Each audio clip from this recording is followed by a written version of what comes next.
Southern California, what part? Oh, I'm out in the desert. I'm out near Joshua Tree. Yeah. Explain that to me. Yeah, Help me so like if understand. you're in LA and you go straight east, you're gonna Yeah. hit Palm Springs area, and we're Got just it. up in the plateau just above Palm Springs. Fit Body Boot Camp, my owner there is based out of Chino Hills. Oh, in Chino, that's up Yeah. north. Yep, so that's north of you. All right, Yep. I got you because we have meetings out there, and we've dipped into LA for some dinners and some different stuff in the past. So when you say the desert, I got a visual of exactly, but I was just Yeah, trying to see. we're way past Chino Hills. We're way out uh So keep in the going wilderness. east. Yeah, in the east. Oh man, is it you like where you are? I do, man. Like I've always been drawn to the desert. I've always been, it has its ups and downs. It's cold in the winter and then really too hot in the summer. But I love being out here in nature, and it's quiet and desolate and offers a lot of solitude. Let me uh, uh, let me get you introduced here for everyone, and then they'll probably pick up on why you enjoy that nature. Yeah, it's a big Just me, reason. yeah, just me reading and learning about you. So, man, thank you. Today Mhm. on the Second Chance podcast, we're diving into an incredible journey of resilience and reinvention. My guest, Aram, say that right? Yeah, Aram, you got it. Ahram Arya. Ahram Arya, Ahramarya, for you folks that Like spelling. are listening and like to hear me butcher my spelling, faced a life-altering health crisis after toxic mold poisoning turned his world upside down. But instead of giving up, he rebuilt his life using human design and manifestation to not only heal himself but to heal or help others unlock their true potential. We're talking about transformation, spirituality, and how anyone can create their own second chance. Um, we were joking coming up there, man. I was like, I got about 45 minutes today, but even in my head, I think I'm going to scratch the surface and want you to come back because I don't think this stuff really interests me. Mm. So I can't wait to learn more about your work. I've got friends in somatics in just different places. One of my first guests on here really taught me a lot about heart and mind, and just so you know, a lot of folks that come in here are looking for that second chance or they're struggling in different areas of their life. And you touch on a medical episode that sets you on this path. So that's something new for me, dude. Mm. So I can't thank you enough for taking time to come on here and let us learn more about what you do.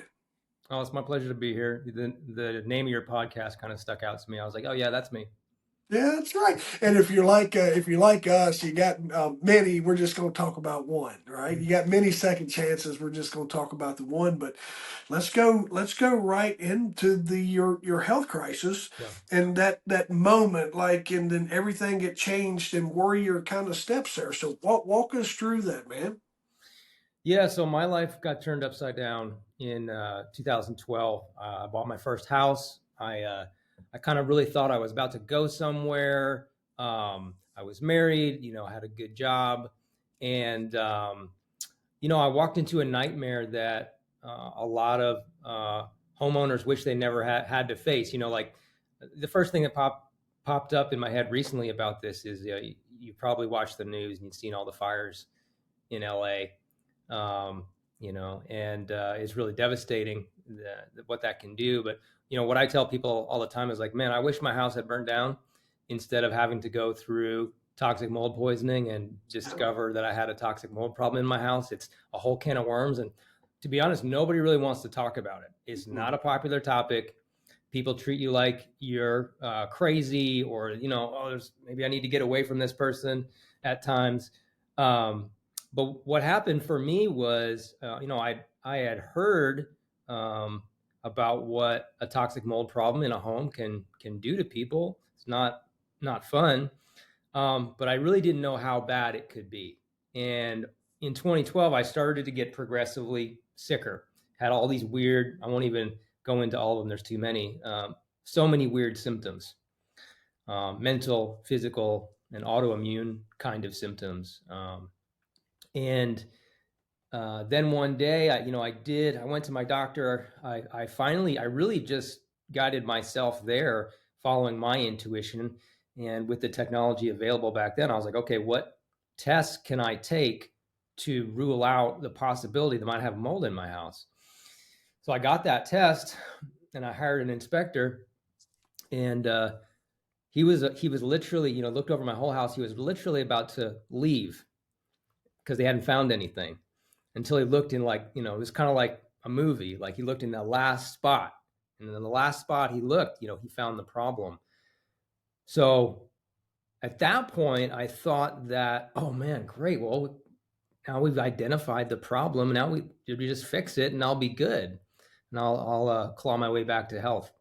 But then things got a lot worse before they got a lot better from there. I spent the next 3 years trying to get my health back, and kind of lost a lot of who I was in that process. Tell me, just for the folks that might be wondering, we talked about the symptoms, but is there anything that you say, yeah, this was something that was different from a normal cold or whatever that Oh someone yeah, who might be experiencing? Is there anything that you was able to isolate that was a unique symptom to what you were experiencing? 100%. Yeah, I think the first thing right off the bat is I'll tell people, tell anybody that the symptoms you're looking for.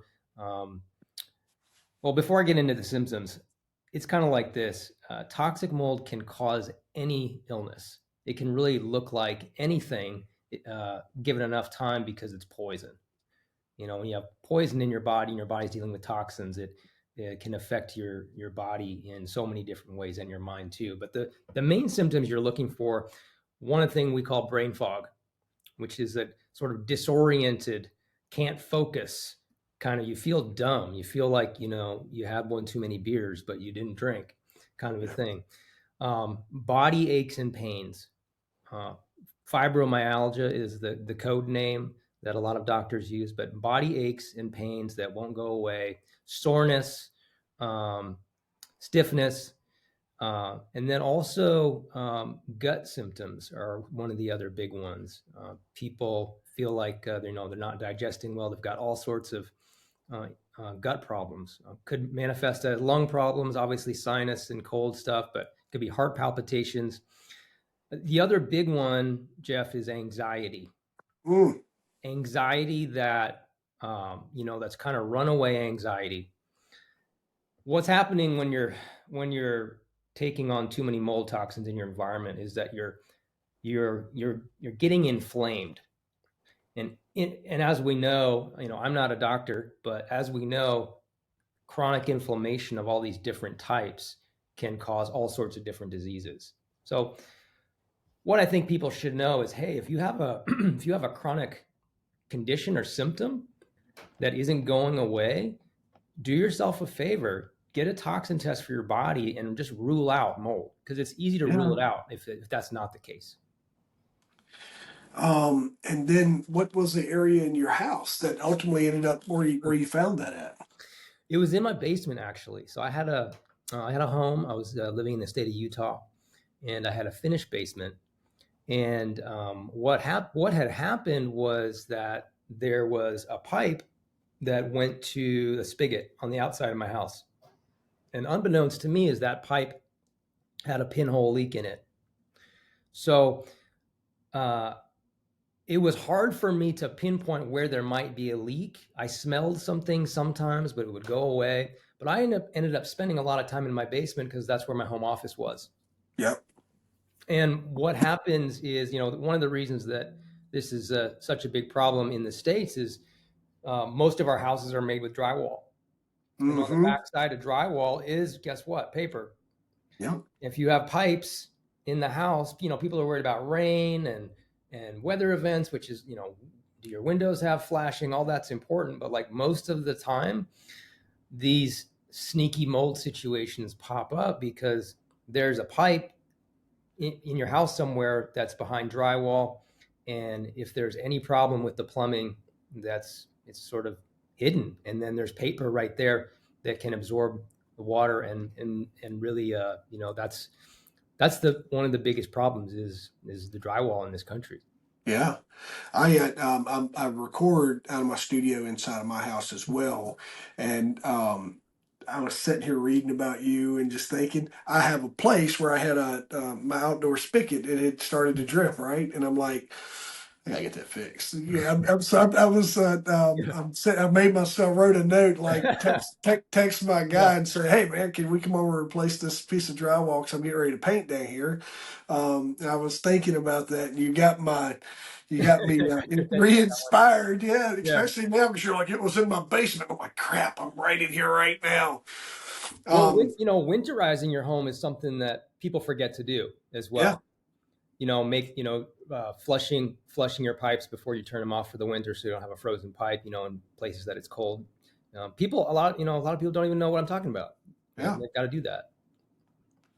Yeah, no, and I think that's the you're absolutely right, man. We don't know what we don't know, and then folks don't realize like all those little things that wear over time or whatever, and then my and where I'm at, just for reference, I have a drop ceiling that comes down, and the pipes and everything was put into a roughed out basement. And then they come back and they did a drop ceiling, and then they put up a wall, right? So everything is concealed. So for me to get in there to turn that water on, I have to push back the drop ceiling tile and reach in. I can see the top of it, and then it's right, and you hear the thing, and then you hear the water. I can't see the drip until the wall started to actually deteriorate. So that means that's how much water dripped in behind there. Right. Yeah. You're like, Right. Jeff, So you need to stop this podcast and call someone yeah, right now. you need to pick up the red phone right now. Yeah. Yeah. Um, this takes you on a pretty unique journey, though. Yeah. Tell me, before we jump into that, tell me about your struggles inside of traditional healthcare. Oh man, That's be, you. that's a whole other podcast right there, dude. If you're not watching, if you're not watching, folks, I mean, I because like knowing his symptoms, and he is literally, I'm thinking to myself about him beating his head against the wall trying to get help, saying, "What? Yeah, this is not working." They're throwing pills at you, they're throwing everything, all the tests. You've done everything under the sun. I can imagine, but was that what it was like? Initially, yeah, that this was my rude awakening into what traditional healthcare is good for, and then what it's not. Yeah. And traditional healthcare will save your life if you need an operation, or you got a broken leg. You need to run to the emergency room, and Yep. guess what? They'll save your life. Great, but they're not so good at diagnosing stuff. Um, you know, just to cut right to it, when you're dealing with toxins, I mean, we're almost dating ourselves now, but I bet you probably saw Aaron Brockovich. Yeah. You probably saw that movie. And when it comes to environmental toxins, traditional healthcare is kind of out to lunch because they don't look for it. They simply don't do the tests to look for toxins because there's no pill they can give you. The way you get toxins out of your body is through detoxification, through chelation, other technical stuff you can read about, but there is no diagnosis of that. So what they do in my case was I went to a pulmonologist, I went to a cardiologist, and I'm like 33 years old at the time. I was a Yeah. runner. I was like, they're like, what are you doing here? The nurses are like, do you have COPD or something? Because like we don't treat people that are your age and look like you. And I was like, well, I can't breathe, so that's why I'm here. And eventually, I've got to ask for a set of allergy tests. And the one test I took, and this is like 12, 13 years ago, one test I took showed whether or not there were antibodies in my blood that were fighting mold or not. And that one was positive. So that's the one I was like, okay, that's it. But now, decade plus later, the tests have come so far. Yeah. I was literally like trying to find a needle in a haystack back then to find definitive proof. And the tests that are available now, it's easy. It's if there's a red alert with all the different toxins that are coming out of you, if that's your problem. So that's really the good news for people who are trying to determine if this is indeed their problem nowadays. Yeah. Um, Man, and like you said, you get into fibromyalgia and and you get into just these ghost like symptoms and we're not thinking mold at this point in time. And you're like, man, what is, and so they're starting to make names up for things they think you have. And, Yes. Yeah, yeah, fibromyalgia. I Yeah. can see it from the other side, like the Mm, frustration on their side, 'cause they want to fix you. They're frustrated they can't, that you're back, right? And they're like, I worked as an EMT and okay, as a great. tech in the emergency room, right? So you get the guy in, you're not there trying to get pain pills, right? So they're like, is he crazy? Yeah. Is he just got some hypochondriac issues, or Mhm. is this because if you'd have been in saying my back hurt, or I have an ache or pain. Wait a minute, you got to, maybe there's underlying drug addiction, and that's part of it, right? And 100. but yeah, man, I could totally see your frustrations, but through those frustrations, this is where the sweet spot comes in, right? Through these frustrations, take that step, I got sick and tired, or this, or how did this evolve, and walk us through kind of what you discovered, man. This is the exciting part.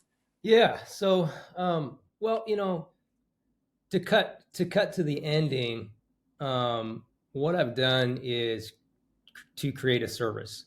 The service that I've created is called toxicmoldhero.com, and I hope to evolve it into an official nonprofit someday. But right now, it's just a service, and um, so that's kind of what I've done with it. Is I wanted to create a resource that really helps people on a one-on-one level because of all the overwhelm and all the unknowns of this process.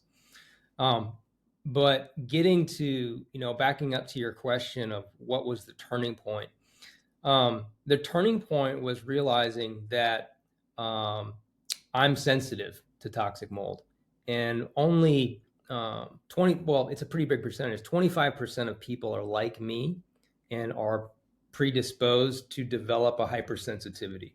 I mean, it's a mouthful, but that's kind of how it works. Yeah. So the turning point for me was literally realizing that I had to hit the eject button. I had to accept the worst case scenario, which is that I had to leave my house and I had to get rid of absolutely everything I owned. So when you're trying to get somewhere in life and all of a sudden you get the rug pulled out from under you, and then you can't work and your brain's on fire. I went through some pretty dark days for about a year. But the turning point really is just saying, okay, I've got these new parameters. Yes, there are limitations if you want to look at it that way, but I got these new guardrails on life that says, okay, if I'm sensitive to toxic mold for the rest of my life, then okay, great.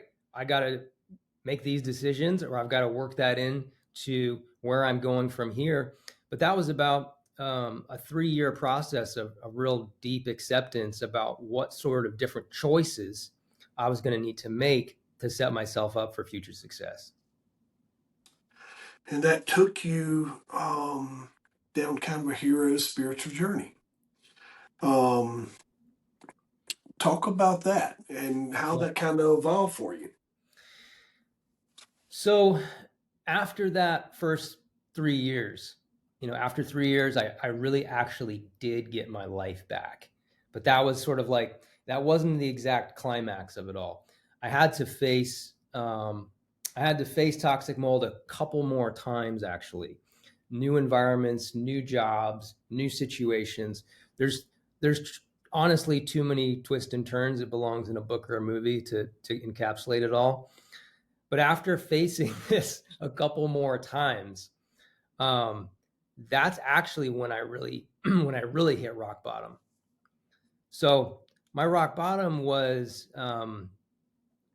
again junking my possessions, leaving where I was living, and I got so low, that I could to a point that I couldn't really get any lower. And honestly, that's when the spiritual journey started. And that's when I found God. I started to use the miraculous healing powers of plant medicine to heal myself. And a bunch of synchronicities happened. I found this science called human design, which I use in my work now. But then through healing myself, I just all of these new doors opened, and the old me really kind of died, and I found a completely new sense of self and a completely new direction in life. Um, how did you manage kind of understanding you're just going to have to deal with this forever, right? How is this like when you so if we're going to speak to the person there who knows this or is like discovering this, like, wait, Mm-hmm. this is me. There's some obstacles of it's no my wife shares a shellfish allergy, right? Mm-hmm. So it's like, hey, we can't go to this restaurant because they don't separate, right? So there's lifestyle changes and all those things. And I think it's what I'd like to speak to is like Mm-hmm. now you know this, Yep. and before we deep dive into human design, what are those, what's that, how does this affect your life? How does it affect your day to day, or what do you avoid? What do you accept? Yeah. Well, I avoided a lot of this for many years, and I've done the following in stages. But basically, what people should know is that it's not the end of the world. It really isn't. But there's certain things, choices I've made. Like for instance, I'm in a house right now that I'm renting, and there's no there's nothing special about this house that's like mold proof or anything. It's just a regular Yeah, house. But the first thing I do is I'm hyper vigilant about maintaining my home, and looking for water damage, making sure there's no leaks and stuff like that, just so I don't get blindsided. um, finding a safe place to live for people like me can be very challenging, because right. you have no idea what the history of this building or this house was before you got there. So the other thing I do is to avoid, technically what I do is called mold avoidance, but that sounds really bad because it's actually Yeah, not like mold is out to get you, and right around the corner there's a boogie monster and and then you're going to get really sick. The issue is, or it's kind of like this: it's not really a problem unless it's a problem. yep, So there's this kind of prevention, vigilance, that I've got to do. Um, weird stuff I do is like, I don't let anybody in my car. I don't give friends rides. It sucks, but I do that because I don't know if they live in a moldy house. If yeah, they live in a moldy house and don't know it and jump in my car, and then all of a sudden there's spores in my car, then I might be suffering for months dealing with that. So there's stuff like that that me and my wife do to kind of live this life of semi quarantine. Like when we go in to check, we were just down in Mexico for my birthday, and we go into the hotel room, right? So before we open our bags or do anything, we check the hotel room. We just do we smell, we feel, we look around and we're like, okay, is this good? Okay, it's good. And if not, then we switch rooms. yeah. I've um yeah, vacation and stuff. I've stayed at some places where I'm like, yeah, Hotels can be the yeah, worst, man. yeah. Yeah. Does ozone? Have you ever used the ozone machine? I had heard that is I used one of those at my gym during COVID because it's supposed to be such a, it cleans the air.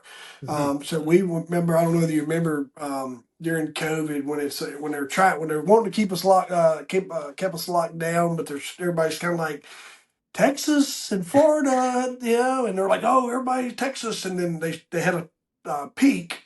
Um, during like July, and they blamed it on COVID going into the HVAC system and circulating. Remember that? So Yep. I bought an ozone machine, Hmm. set it up, and ran it through my HVACs after every day. And when you come in, you had you basically opened up to a fresh room. Is that something that folks can deploy to help manage that? It's a great question. I've even taken an ozone IV where they'll do intravenous ozone. I walked out of the clinic one time after the first time doing that. I was like, man, this feels amazing. I feel great. Now it only lasted like a day, and I was kind of back to where I was, but like for that day, it was amazing. Yeah. But more to the point of your question. Here's one of the big challenges about this issue for homeowners or anybody. A lot of people are treating a problem before they diagnose it. Yeah. So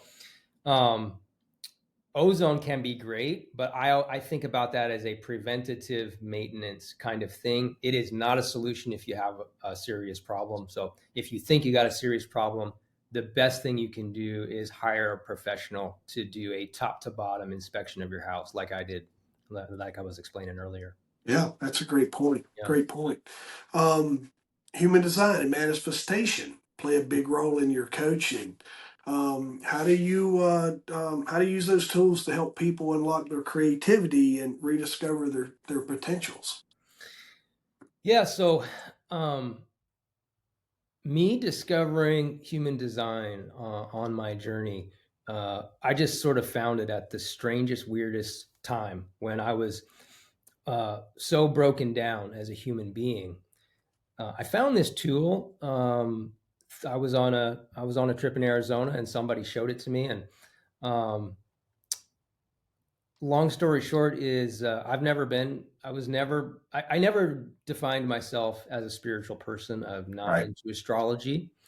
I was into the idea of a higher power for sure, but never really got down with any religion in particular. I was raised as a Christian, but the church I grew up in really didn't resonate with me. So you could say that I was kind of an intuitively spiritual person, Hmm.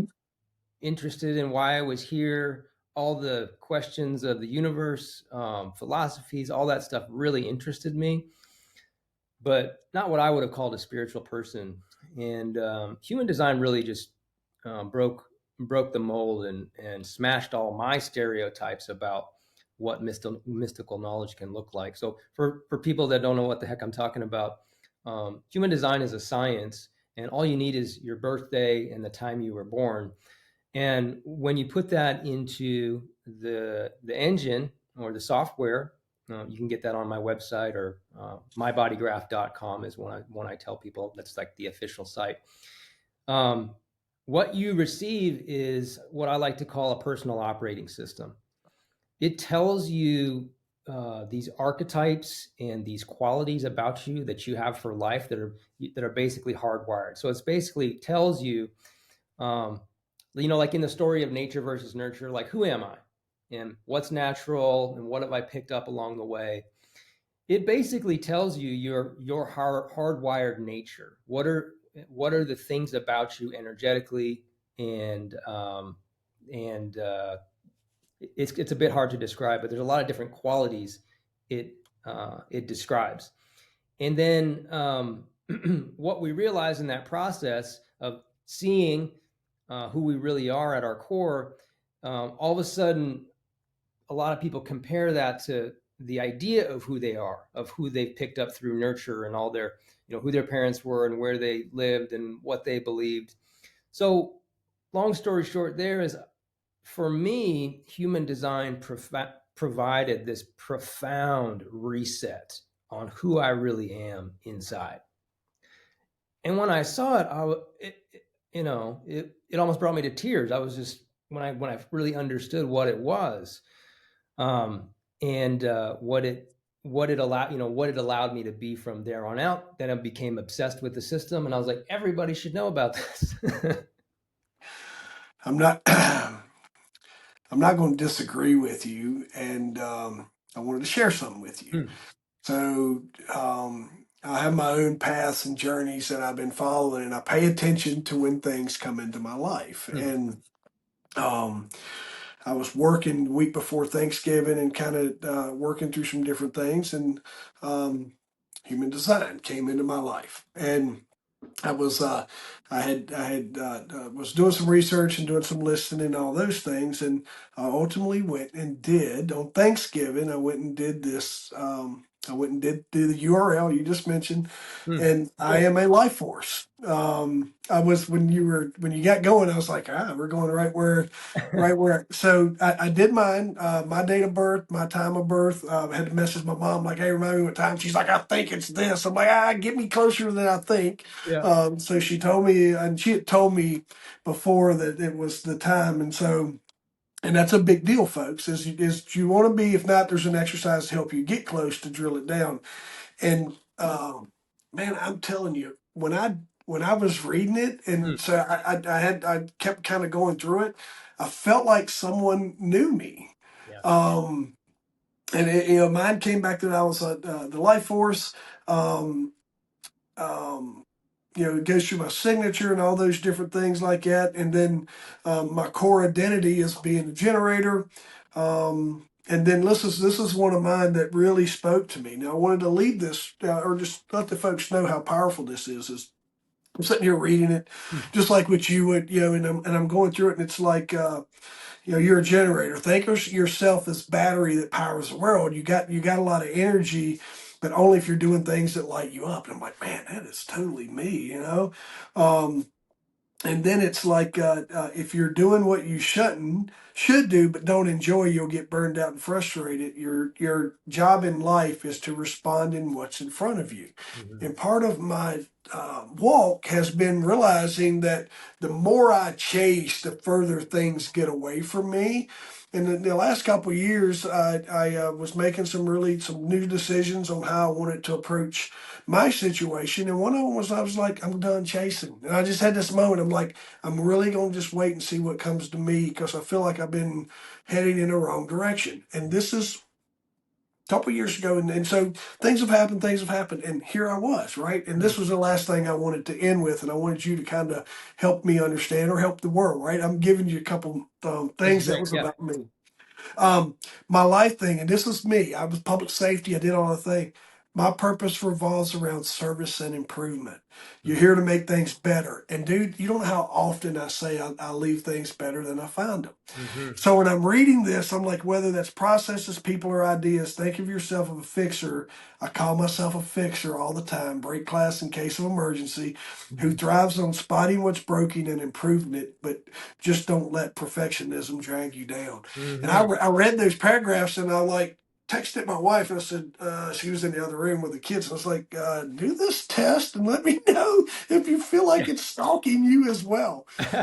But you're an expert in this, Mm. man, and Yeah.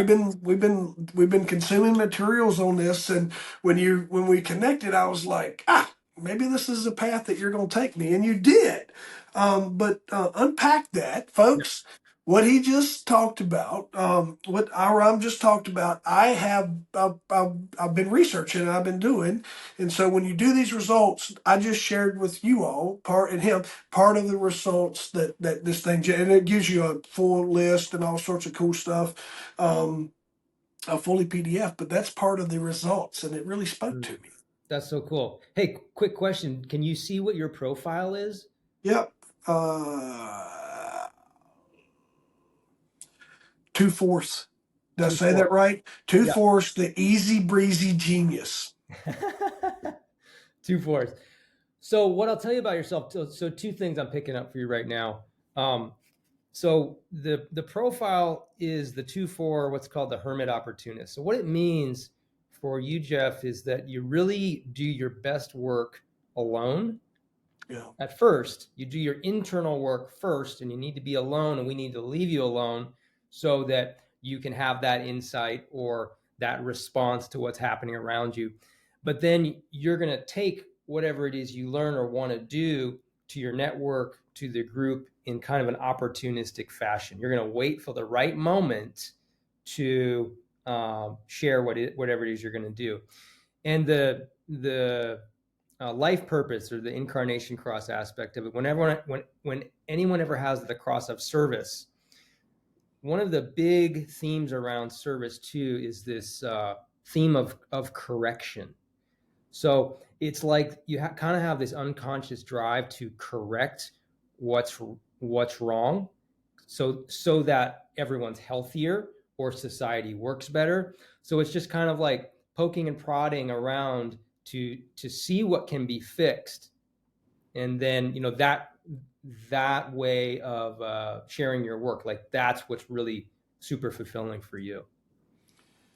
And you're spot on, man. Right? So like, I thought it was really cool, and it was a very, it sometimes you lose your path.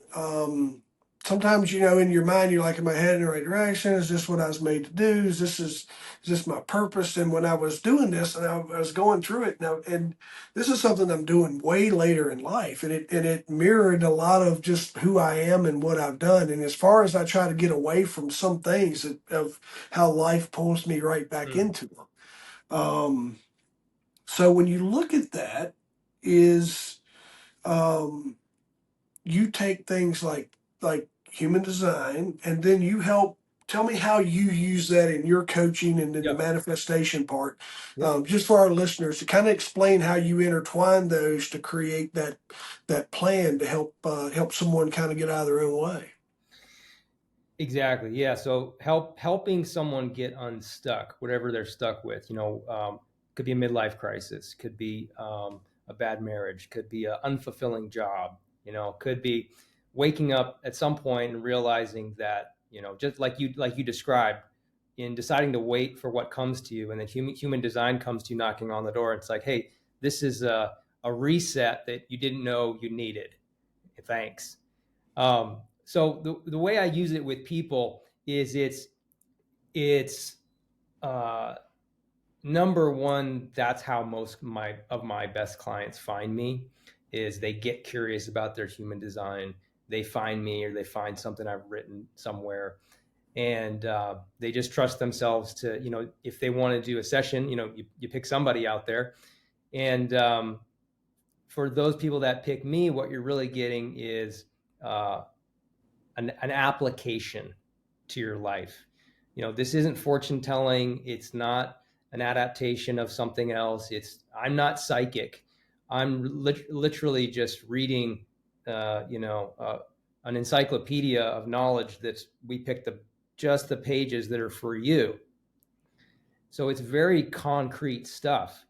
A lot of, I had a client one time give me this most amazing quote, and she said, human design describes me in ways I never thought possible. So Yeah. she told me that, like, it used this new language to describe things that we don't have language for in everyday life. That's one of the gifts, is that it gives you new concepts to understand who you are and where you're going. Now, when it comes to the manifestation piece, I have different tools and hacks and practices I give people around this central idea. And my central idea in coaching is basically this. It's like, we will solve whatever you think is wrong with you. We will fix any place that you're stuck, but we can only spend so much time on understanding that problem and how you got there. The way we actually fix it is we're going to create something. We're going to create something new. We're going to fill in that gap of that experience you wanted to have, and we're going to create that experience that you want to have in your life, that you're telling me is going to be fulfilling for you. And then learning how to create what's fulfilling, right? That's what actually heals the thing that's wrong. So I like to say that creation is the thing that heals everything you think is wrong about you. Where human design comes in is in the strategies. It's like, you're going to create, your process of creativity, of creating what it is you want, is different than mine. And you have a different purpose. There's a different not only end result of whatever it is you're doing, but there's just a different way that you're creative. I can read a self-help book and I can try to copy someone else's way of doing it. And, 50% of it may work, but 50% of it may not jibe with me. So human design is that cheat code that tells you, no, this is how you respond to things, or this is how you can expect things, or this is how you best communicate. Let's do more of that. Man, that's some powerful stuff, dude. Listen. I can't say I'm a practitioner, but I'm a user, right? I'm an adapter of this. And for the folks that don't know, we connected online, and you were like, hey, yeah, I'll give you a session or whatever. And I was like, I read it. I was like, I'll see if I can work it in, see if I can work it in. But um, my wife was like, "Hey, just remember your intuition comes through your spleen," and she had picked that up through human Mm, design. And so we and her had these mm. conversations about it. Um, to give her the shameless plug of advice she had given me, right? Because I'm going to share this episode with her. So you need to listen to this because it'll be one of our little aha moments Mm. of life putting the right people in our lives at the right time. And so I had but I kept thinking, I was like, I wonder if this is where we're going to end up. And I just kind of listened to my gut. My all my episodes this week has really been on very, and I love it when they land like this. It's a little bit of intuition, it's a little bit of spirituality, and I had some things that kind of clouded some clarity, if that makes sense, over the weekend, and then when I kicked off Monday, it was like boom, and then I'm finishing up. I think I got a couple more episodes tomorrow. I'll see how they go. But like my Thursday or Wednesday episode is with you helping me helping explain that maybe I'm not on the wrong path, and maybe I am finding some clarity in what I do. So I wanted to stop and just really pause and tell you a little more about me. So but I'm telling you because I want everyone else to hear it. I've struggled with purpose and Mm. the stuff that you do and the clarity that these things like this that gets overlooked. Mm. Um, I've struggled with purpose and through my life, and I felt like I was a crap magnet, bad luck, all those things along the way. And I really, chased success in entrepreneurship and really pursued this or pursued that. And when I started finding folks like yourself that have programs that are different and unique, and it helps you dig deep into actually who you are. And man, the work. I'm really glad that it took us into this moment because I wanted to share, folks, like I can tell you all what this means to me and what the work you're doing. Um, I am no, I'm ultimately, I was just looking at your site. I'm like, all right, I got to figure out like, well, a little coaching session so you and I can go down the rabbit hole a little further. Um, but that's what you do. And I wanted to echo that while we were here in this moment to just really give a lot of praise to the work that you do, and not even knowing you before this moment, but what I had self accomplished along the way. Mm. But life was putting it in front of me, but I had done a lot of other work. So this is not we're not talking, a prescription pad. This is stuff that is a little different. It's a little more mind. It's a little more spiritual focused. It's a little more, as my friend Ninette would call it, it's a little more woo woo. And not everybody's in tune with it. But folks, let me tell you, this may be placing. You may have these little things, positive things of different paths that's fallen in your life, and that's what's been going on with me for the last 5 years. I could storyboard you the books that has fled, like just kind of like, here you go, Jeff, here you go, Jeff, here you go, and I connected with them. And this is one of those moments to where human design found its way into my life at the right time, with the right people, with the right moments, and then it reinforces it even more that a stranger books with me to be on my podcast to reinforce where I'm at in my moment. So I think I'm in the right spot, That's right? beautiful, man. I just wanted to share that with you because it's it's been a powerful moment for me. Mm. Um, tell me this real quick. Um, folks that are stuck, the people that I just spoke to, keep talking to them and talk them into things that they can do. Just give them a couple insights of simple little work they can do, and maybe even and then leave us with how they can connect with you to help further this conversation. feel like I'm an advertisement for you Oh, now. for sure. That was a great intro and segue right there. Thank you for that. Yeah, you can find me on my website. It's just my name, ahramarya.org. If you want to look up your human design, you just click on Get My Chart on my site, and you can enter your birth information. Grab your birth certificate. A lot of people kind of know what minute they were born, but grab your birth certificate. Call your mom. Um, get that dialed in. Now, if you're interested in human design, guaranteed when you see it the first time, you're gonna be like, "What the hell is this?" It's written in a weird coded language. It won't make sense at first. That's okay. There's a little bit of a learning curve, but trust me, it's worth it if you want to climb up there. Jeff, I guess I'll try to leave you with this. One of the big connections I made in my life and early on in my journey is recognizing the connection between intentions and prayers. Mm.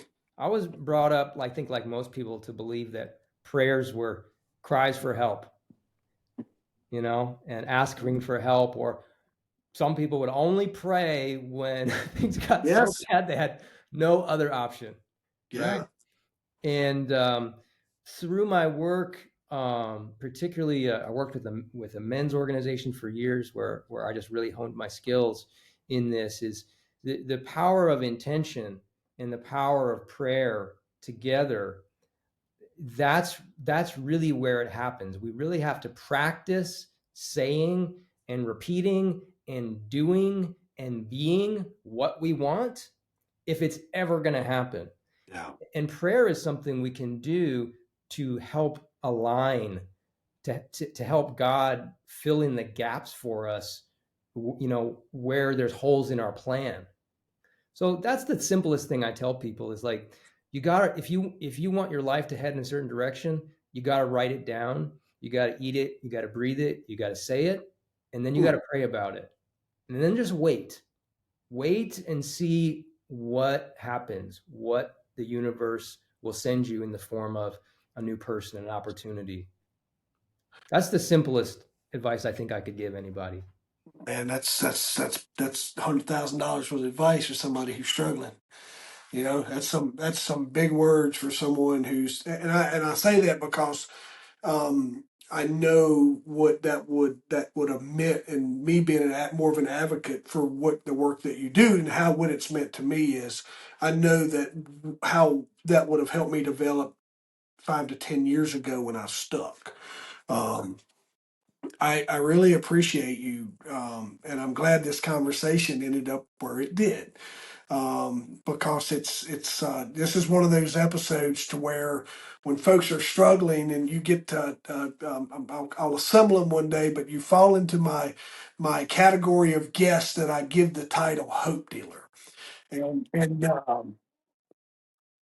you get to be classified as one of my hope dealer episodes, because when people are lost and they're struggling, man, all they're trying to find, and folks like yourself that are doing the work that you do, who's experienced what you experience, come along and give them hope.